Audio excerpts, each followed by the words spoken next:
All right, everyone, welcome. This is our Net Plus session. We're here in June, in the middle of June.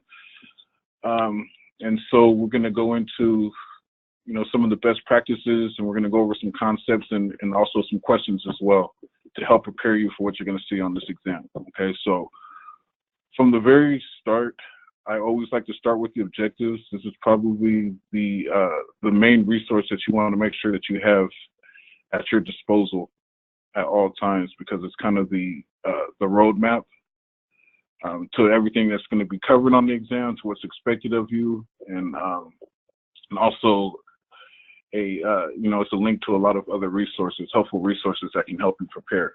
So that's why I always like to start with these. I think it's probably the number one resource that's overlooked by a lot of people that take these exams, but it's very important.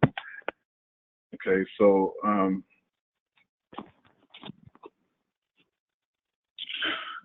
the main thing is just to take the time, read through this, get an idea for the details, how many questions are going to be on the exam, how it's going to be structured, the length of time, the time when you get, very important, the recommended experience.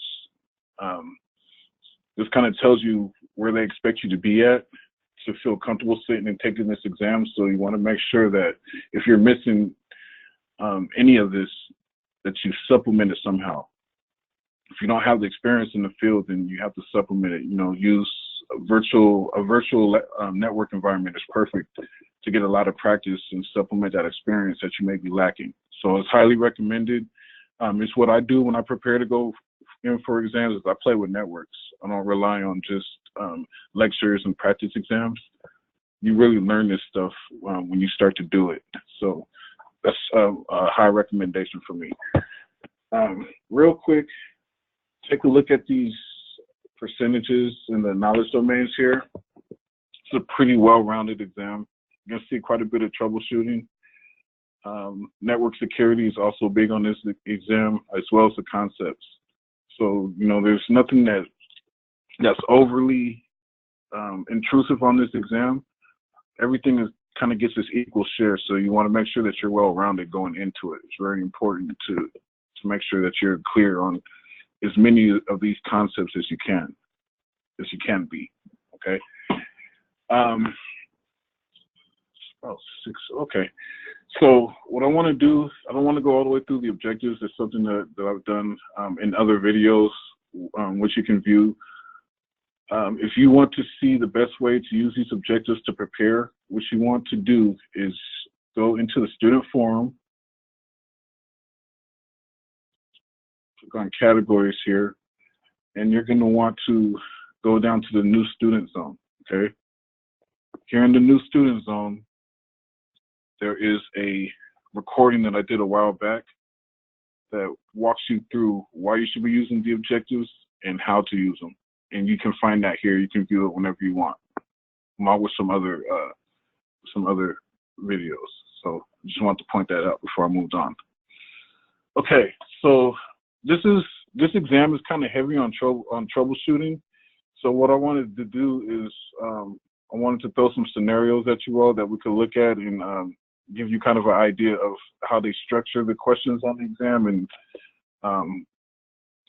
the best ways to go through them. So actually, let me put this up here so we're just doing it. Can everyone see that? Should I make it a little bigger?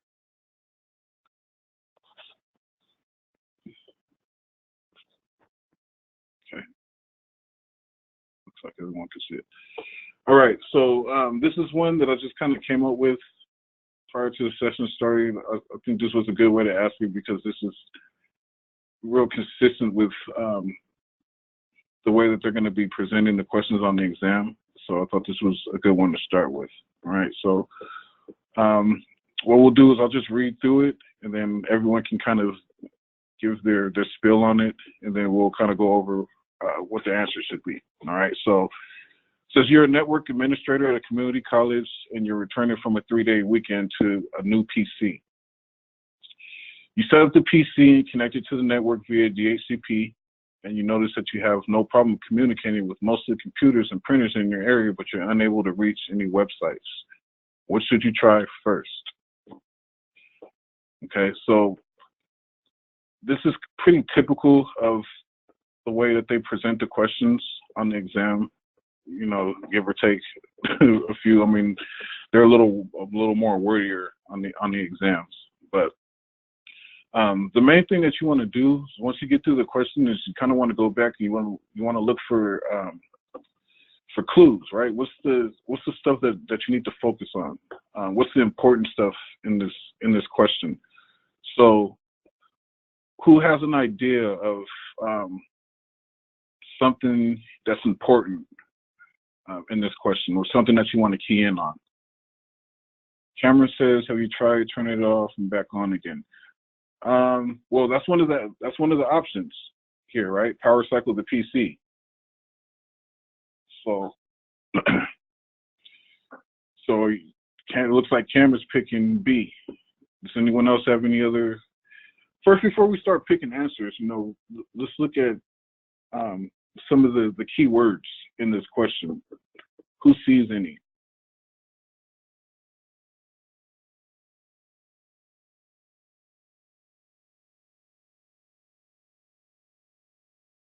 One of them should stand out.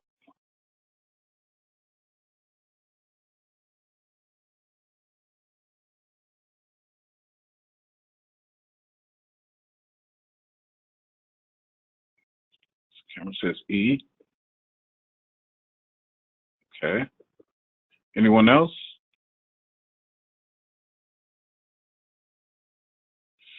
So the first key word, there's probably a few in here. The first one that stands out to me is first. One is all caps. And they do that sometimes on the exam, so watch for those. Okay? They're giving you a big clue there, right? So one of the first key words that I notice is the one that's all caps, and it's first. It gives you an indication that one, you're probably somewhere towards the beginning of the troubleshooting phase, right? You're probably in phase one if it says first, right? If you were in the middle somewhere, it would probably say next or something like that, right? But so this gives you an indication, right? You're kind of looking for simple solutions, right? Because when you troubleshoot from simplest to worst. So that would take out extreme stuff, okay? But there's a few other things here, right? Let's think about it. So it's saying that you set up the new PC and you connect it to the network via DHCP, right? That's important. Why is that important?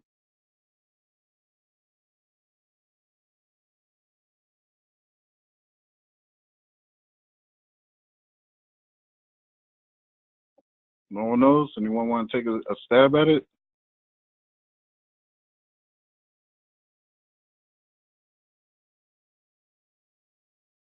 Okay. We got a couple more A's. Okay, so the reason that giving you the information that it's been connected via DHCP kind of lets you know that you didn't do it statically. So there shouldn't be any problems in the configurations, unless if there were, then you wouldn't be able to connect to computers or printers in your area, right? So there's a big sign there, right? And this also tells you that this is dependent on something, right? This is dependent on a server. If you're using DHCP, you're not configuring the PC statically. You're not configuring it yourself. You're depending on the server to give it the IP address and the subnet mask and the DNS server, right? So that's why this is important.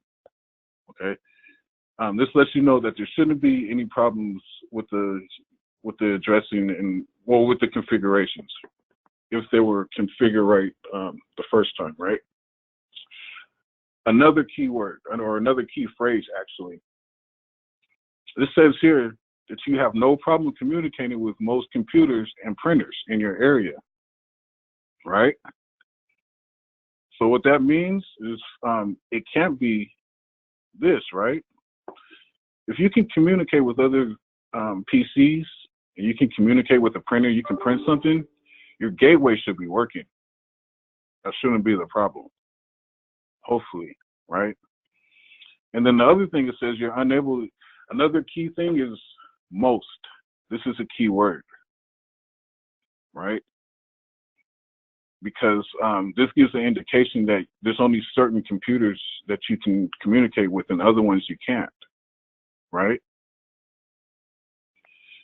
So there's a few key phrases in here that I kind of threw in here because this is how they present the questions on the exam. You have to be able to catch this stuff because it lets you eliminate this stuff. So when I see that I can communicate with other computers and printers, I know that the gateway is not the problem. Okay, I can eliminate A, right?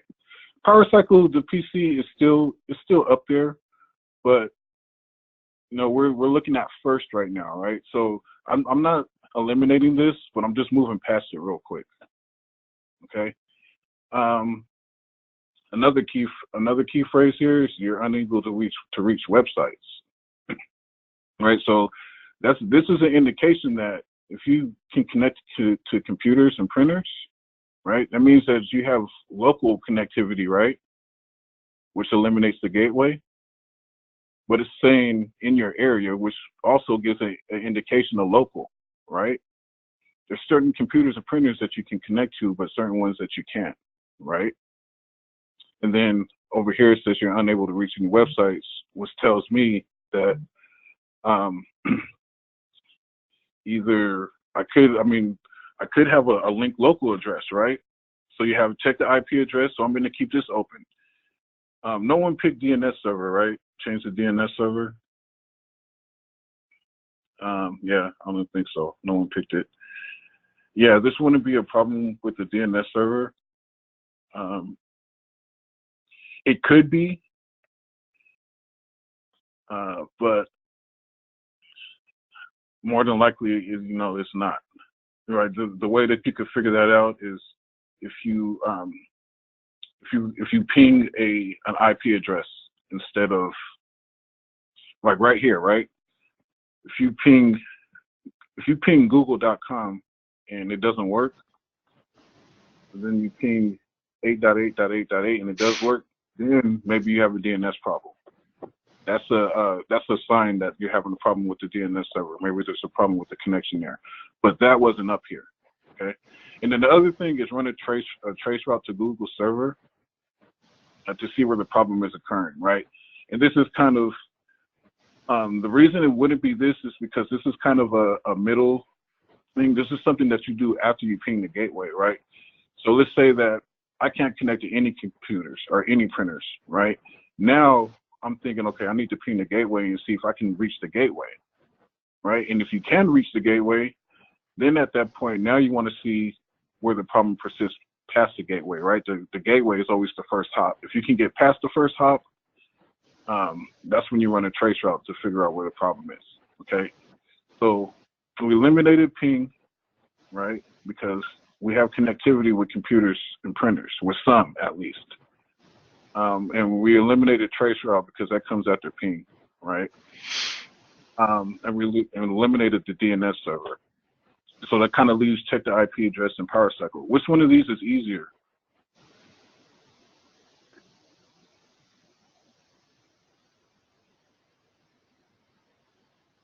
It's easier to check the IP address, right? Yeah. I mean, you can PowerCycle the PC, but if you do that and the IP address is the problem, it's just going to come up with the same IP address, right? But if we check the IP address, that'll tell us what. So when we're checking the IP address, what are we looking for? Who knows?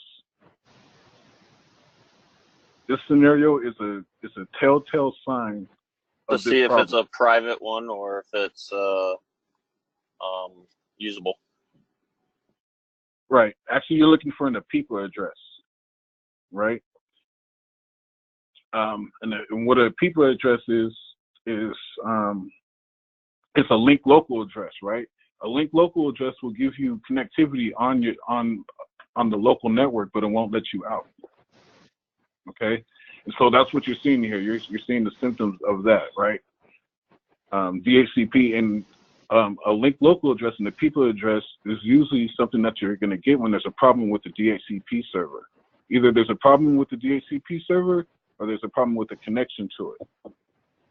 Okay? In that instance, if you connect a PC to the network and there's a problem with the DHCP server, meaning you didn't configure it statically, you're going to get in the people address. And when you get in the people address, you're going to be able to communicate with the computers, with any device that's on your network. You'll be able to communicate with it. But anything outside of it, on a different subnet, you won't be able to reach. You won't be able to reach the internet as well. Okay. So this was a good example of what they're going to be, how they're going to be presenting the questions on the exam. So you have to be prepared for it. A lot of the information that they give you, a lot of this stuff they gave you, but you have to be able to decode it, right? By saying that I'm able to communicate with computers and printers, I know that there's not a problem with my gateway, right? That's not the problem.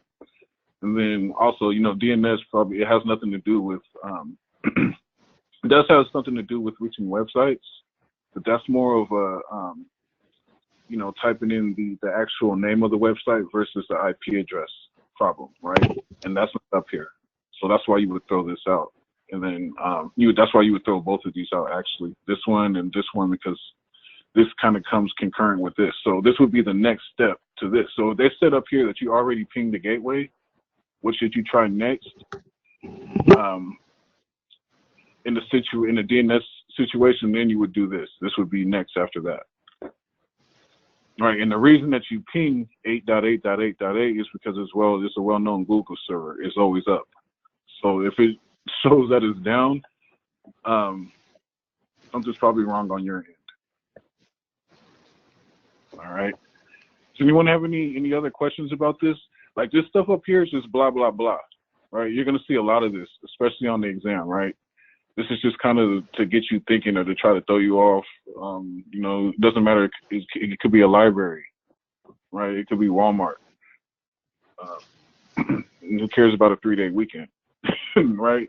It's just kind of there to just be there. But what you need to do is look for the clues and the keys and the things that help you eliminate stuff.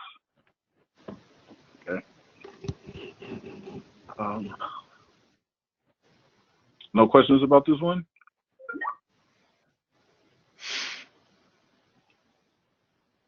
Okay. I got another one we can try in a minute. But before I go to that one, does anyone have any particular areas that they're struggling with that they want me to address?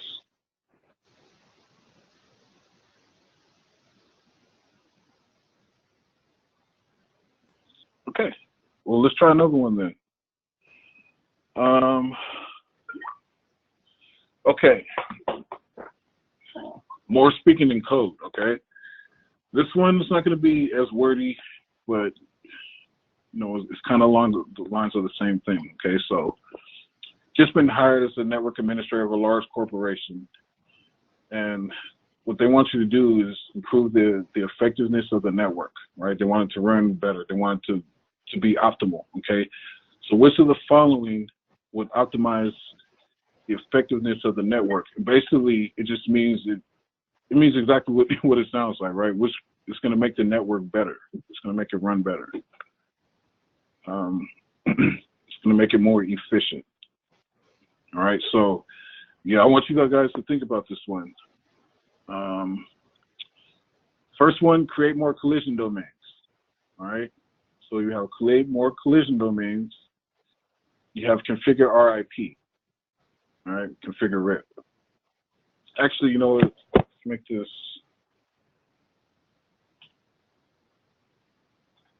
version 2. Okay. Because RIP has been, the original RIP is phased out, so we have RIP version 2, okay? And then you have create more broadcast domains, right? And then we have enable MAC filtering, and then we have disable the SSID and configure the network statically. All right. So out of these 5 right here, which one, and there's only one actually, is going to make this network more efficient? Right. Now, there's a couple keywords in this one too. So I want you guys to think about those first. Cameron says, hey, create more collision domains. Okay. Anyone else? Why would you, when you come up with these answers, I want you to have a why behind it, because the whys are important. Okay? They're very important for all of these questions, troubleshooting, all of that stuff. When you're making decisions on how to improve or optimize or how to route, how to set a routing protocols and all that things, all those things, there's a why behind it. It's very important. So when you pick an answer, there should be a reason. It shouldn't just be a guess. All right. I think someone said D, so those can access the network. Okay. So we have a D. Anything else? We have an A and a D.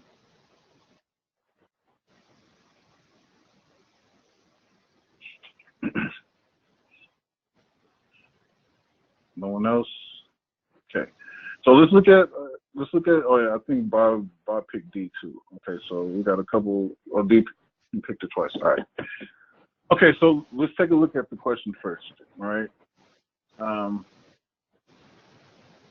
First important thing here, I don't know if anyone noticed it or not, is this right here, okay?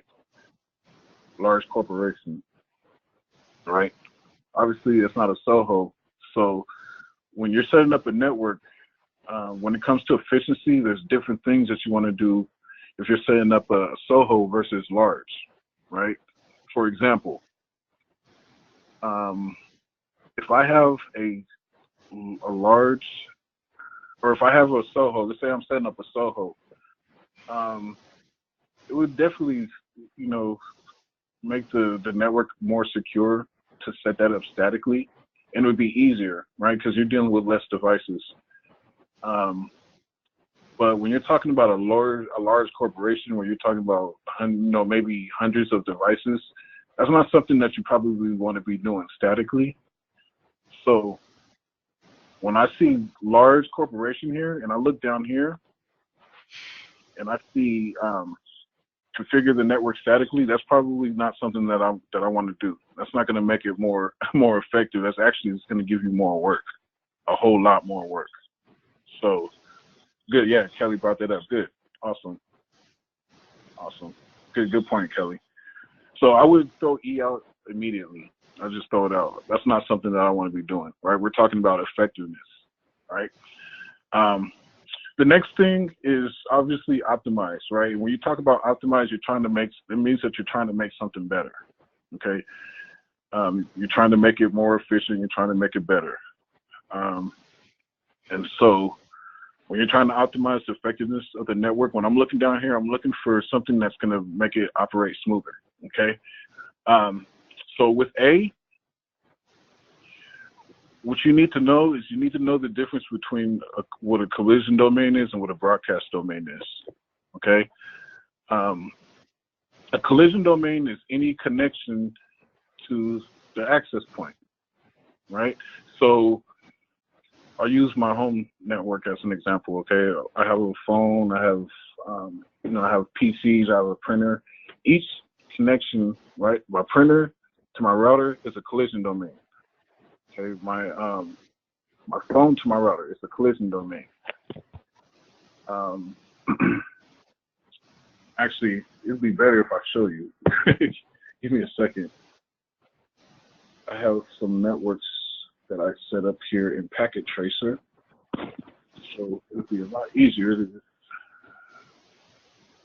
network. Yeah, let me do this one. Okay. So this is a virtual network that I set up using Packet Tracer. Used it a few times, just demonstrating stuff in these sessions, okay? And so this is perfect for demonstrating that. All right, so when we're talking about collision domains, okay, each connection here to this switch, I have a switch here. I have 2 routers. I have another switch. So I have 2 switches, 2 routers, and then I have a bunch of end devices, right? I have some PCs, and I have a couple servers up here, okay? And I actually, if you look here, you can see I actually have, these are split up into 2 different subnets. So this is a subnet here. This is a 2.0 network. This is my 1.0 network. And then this is my in-between. This is my 3.0. Okay, just this point-to-point connection here, okay? So there's actually 3 subnets here, even though you only really see 2, okay?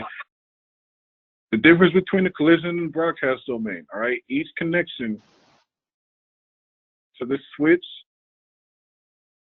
is a collision domain, okay? And the reason it's a collision domain is because it sends and it receives. So I can send from this laptop and I can receive, right? That makes it a collision domain, all right? A broadcast domain is every connection within the subnet, right? So all these connections here, right? This is 1, 2, 3, 4, 5, 6, 7 collision domains, right? It's actually 8 because this is a collision domain too, all right? Every connection to a switch, it doesn't have to be to a PC. So there's actually 8 collision domains here. But the thing about, can someone tell me the key point about a broadcast? What's the relationship between a broadcast and a router? Can someone tell me?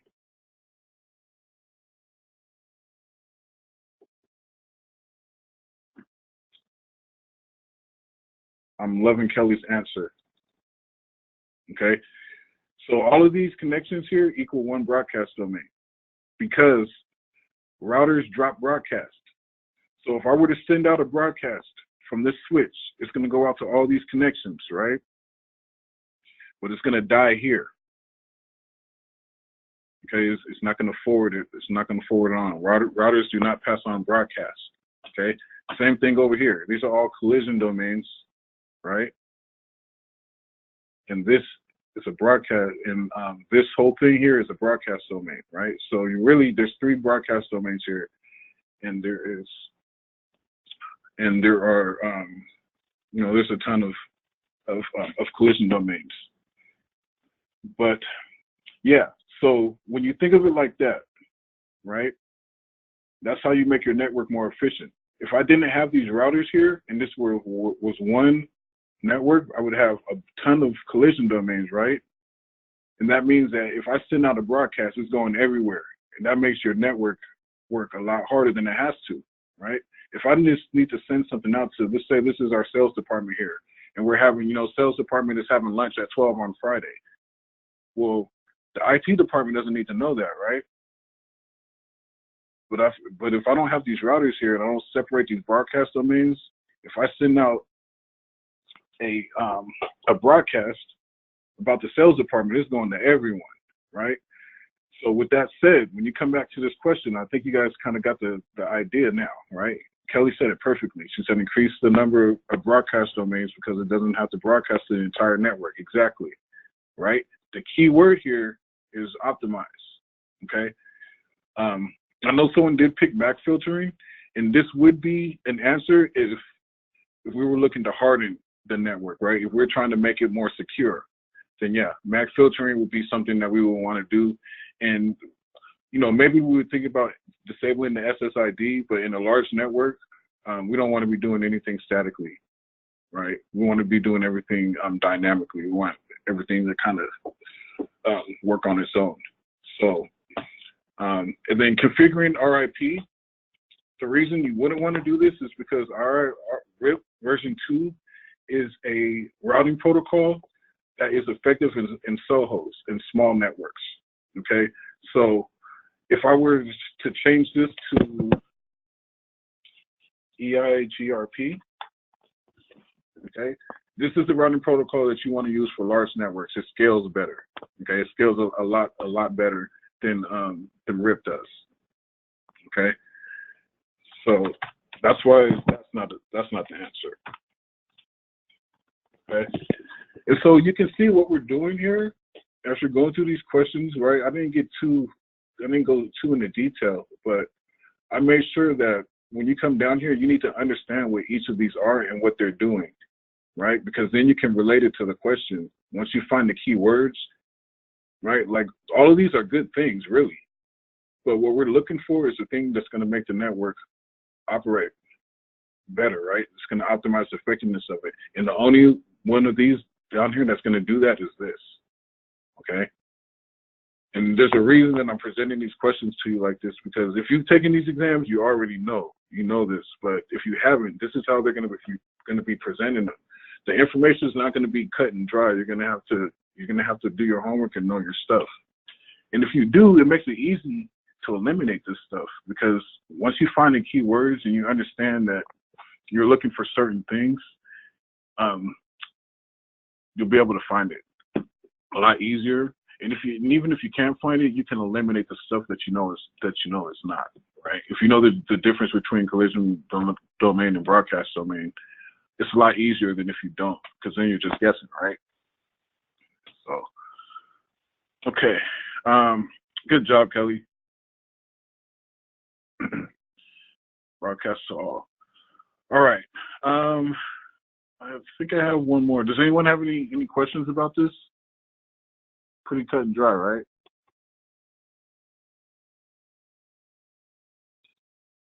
Okay. So I think I have one more. I don't know if this one's that hard, but let's see. Oh, okay, this one is yeah, I wanted to do this. I did this one on purpose. Just stress the importance of protocols. Okay. Okay. So this one, this is really just about understanding protocols and the application of them, what they do. Okay. Keyword is very important in this question, so make sure that you spot it. Okay. It's subtle. It's very subtle, but it's in there. All right. You have just finished creating the LAN, right? You just set up a local area network. You have multiple access points for continuity, right? It means that, you know, in case something happens, you want to back up and be able to stretch over a farther area, right? You're ready to configure them to your specifications. You do not want to have to go to each device at the physical console, right? You have all these access points set up, but you don't want to have to go to each one, right? So which of the following protocols will best help you avoid having to configure each one at its physical location? All right. So you have ICMP, we have TCP, we have Secure Shell. Actually, I shouldn't have said that. We have UDP, we have ARP or ARP, and then we have Telnet. The reason I said I shouldn't have said that is because I want you all to understand is they're not always going to spell these out for you. So you have to make sure that that you know these. Do your homework and make sure that you know that you know. Because sometimes they'll do SSH, sometimes they'll spell it out. So you have to be able to correlate them both. Okay.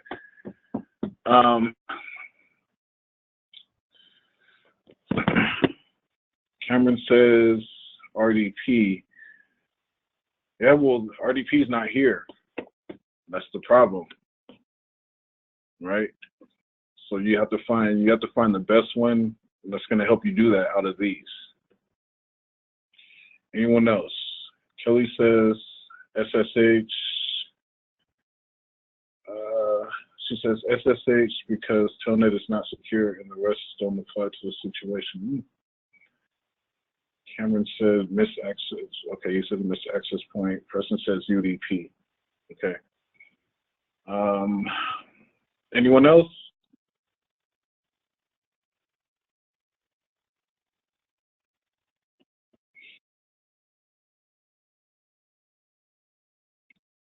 Okay, so we'll start with keywords, right? There's something in here that's going to tell us exactly what we're looking for. And it's always going to be there, okay? It's just not always going to be easy to find. But if you take your time and get through all the BS, you know you'll find it, okay? So we're just finished creating a LAN, okay? Not really important with this question, right? You have multiple access points, blah blah blah blah blah, right?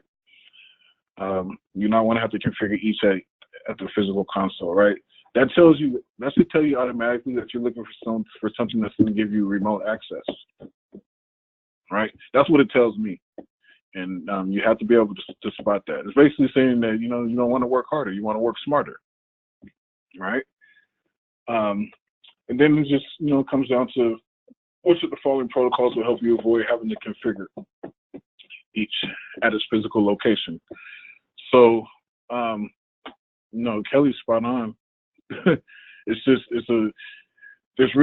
two that'll let you do that. And it's just about knowing what these are, right? So ICMP, what's ICMP? That's for pings, right? ICMP is for pings. Okay. TCP is the transport protocol, right? Then you have SSH, right? SSH is actually it's a remote, right? It's for remote access. So this is one that you can keep in play, right? UDP, it's another transport protocol, right? You're not going to be using these to remote into into access points, right? Then you have ARP, right? Which is, who knows what ARP is? We were just talking about ARP, actually.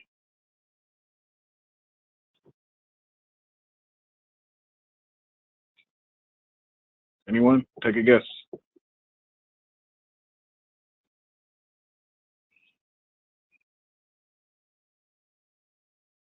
All right, ARP is a broadcast, right? Yeah, there you go. So you use ARP to when you're trying to find out MAC addresses, when you're trying to resolve IP addresses to MAC addresses. So when you look at your network, you have a bunch of IP addresses, right? And if you want to know which IP address ties to which device, then you run an ARP, and it's going to resolve the IP addresses to the MAC addresses, and you know which specific devices are using which IP addresses. So, yeah, and then so that's not something that you're going to use for remoting into access points. So you have Telnet, right? Telnet, kind of the same thing as Secure Shell. You do use Telnet for remoting, right? So then, once you figure out which ones you can keep, right? So we were able to scratch off this, right? We're able to scratch off this and this and this and this, and we kept these two. Now we got to go back to the question: which of the following protocols will best, right? Best. And the reason that Secure Shell is better than Telnet is exactly what I think Kelly said it. Yeah, there, right there, right? It's because Secure Shell is secure, right? They do the same thing, but Telnet transmits in plane. So if there's a man in the middle, or you have someone intercepting packets or something like that, don't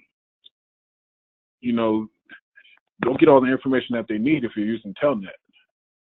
So you don't want to use Telnet if you can use Secure Shell, right? And so this one word right here eliminates Telnet, and that's how you end up at Secure Shell. All right. So I think that's it.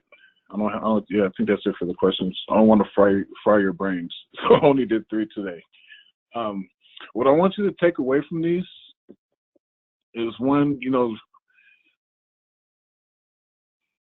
make sure that you're reading the question and you're looking for the key points, because even though, there's a bunch of blah, blah, blah in there, there's also the answer. There's something that gives away what you're looking for. And you have to be able to spot it. Sometimes it's one word, right, that differentiates between what you're looking for, which separates the two that you come down to. A lot of the times when you're taking this exam, there's going to be at least a couple answers that it could be, right? Just like here, it could be Secure Shell and it could be Telnet when you're talking about remoting, right? Because right now what we're trying to figure out is, which of these are going to help us remote into the other access points. Well, there's 2 of them, right? So they do this a lot on the exams. They're going to give you a scenario where, it could be any of them, right? It just depends on the key word. And if you can find a keyword, then you'll be able to eliminate stuff and narrow it down. So that's kind of what the takeaway I want everyone to get in this session. Okay. Let's see. Are there any questions about any of these? Is there any other concepts here that anyone wants me to go over? I mean, there's a ton of them with Net Plus, but like Kelly said, these questions, they're going to be presented like this. So the more that you acclimate yourself to that, the better you'll do. No matter which practice exams you're taking, they're not always going to use the exact same wording. If you're using Exam Compass, if you're using Online Expert, if you're using CertMaster, right? You're going to get different wording and all that, but the concept is the same. Figure out, what's important in the question, and then use that to eliminate all of the possible answers. Because if you go back through these, one of the things that I did is I tried to make it so that any of these could be possible, because that's what they do on the exam. And so if you don't do your homework, you can end up staring like, okay, it could be this one, it could be that one, right? It'll happen. Trust me, it's happened to me, and it still does on occasion. I'll be going in to take these exams again soon. I'll be taking A+ in a couple weeks here, and then shortly after that, I'll probably be going in for Net Plus as well. So my strategy is to, always dissect the question, look for what's important, look for the keys, because they always give them away. They're not easy to spot all the time, right? With each of these, there's really one. Well, it's multiple, and this one is multiple. There's multiple things that give it away. Okay, but with this one, you have this and you have this, really, and this is what really narrows it down. And then, same here. You come down here, and it's really, if you know what all of these are, you can narrow it down to 2 automatically. If you don't know what all of these are, it's just a guess. You're just guessing. Okay, and I wanted to point that out because I know it happens to a lot of students. They go into the exam and they see all these acronyms, and some of them they know, and some of them they don't.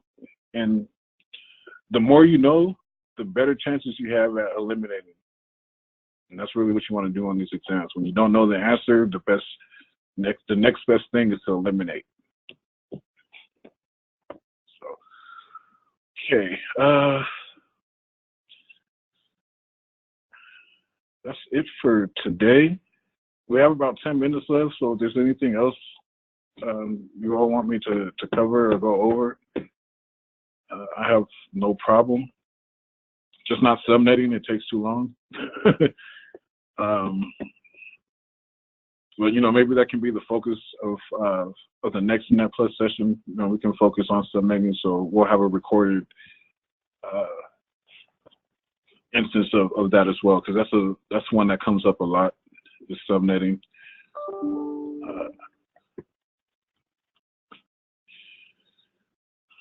Okay. All right. So that'll do it. I'll go ahead and end this recording. For those of you that want to watch this again, once I get it edited, I will have it in the tutor replay section here in our forum. And I'll show that once again. It's just at forums.learnkey.com. Once you register for the forum, you just come down to tutor replays, and then we have our 3 categories here. So depending on which one you're looking for, just click on Net Plus, whatever. There's nothing here yet. This session will be posted by the end of the day. So I'll get it edited and I'll post it in here. So if anyone wants to go over it again, you'll be able to do that. All right. Okay. Great session, guys.